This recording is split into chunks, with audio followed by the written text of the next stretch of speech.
جب تک آپ کا ایمان مضبوط نہیں ہوگا، ایمان پر صحیح طریقے سے مسلمان کھڑا نہیں ہوگا، خدا کی قسم اللہ کی مدد اگر ہمارے ساتھ آ سکتی ہے تو اسی وقت آئے گی جب ہم صحیح معنی میں اسلام کے علم بردار بن کر کے کھڑے ہوں گے۔ ساری دنیا کو چونکانا چاہتا ہے اللہ، جس وقت جو کرنا چاہتا ہے، یقیناً ہمارا ایمان اس بات کے اوپر ہے اللہ اگر چاہے تو پل بھر میں اس پوری کائنات کو ختم کر سکتا ہے، پل بھر میں اس تمام چیزوں کو نیست و نابود کر سکتا ہے۔ ہمارا ایمان ہے اس چیز کے اوپر، لیکن ایمان کو مضبوط بنانے کے لیے ہمیں کیا کرنا پڑے گا؟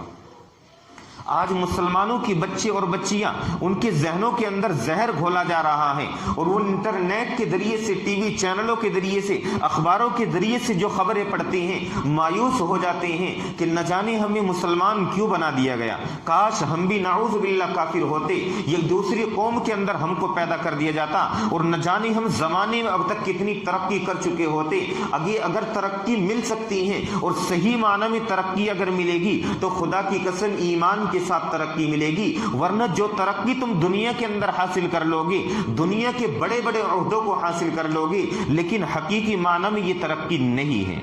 حقیقی معنی میں یہ ترقی نہیں ہے۔ مسلمان کو تو یہاں چھوڑ کر کے جانا پڑے گا، مسلمان کا تو ایمان ہے اس چیز کے اوپر کہ ہاں دنیا کی ہر چیز فنا ہوگی، دنیا کی کوئی چیز باقی نہیں رہے گی، ایک چیز باقی رہے گی، اللہ وحدہ لا شریک لہ کی ذات، کل بھی باقی تھی، آج بھی باقی ہے۔ یہ دنیا فنا ہو سکتی ہے، سب کچھ فنا ہو سکتا ہے، ہمارا اور آپ کا وجود فنا ہو سکتا ہے، لیکن اللہ کی ذات فنا ہونے والی نہیں ہے، اللہ کی ذات فنا ہونے والی نہیں ہے۔ اللہ ہمیشہ سے ہے اور ہمیشہ رہے گا، جس وقت جو چاہے گا اس کو بھرپور کرنے کا حق حاصل ہے، جس طریقے سے چاہے گا پوری کائنات کو موڑ سکتا ہے، لیکن مسلمانوں سب سے پہلے اپنے ایمان کو بچاؤ۔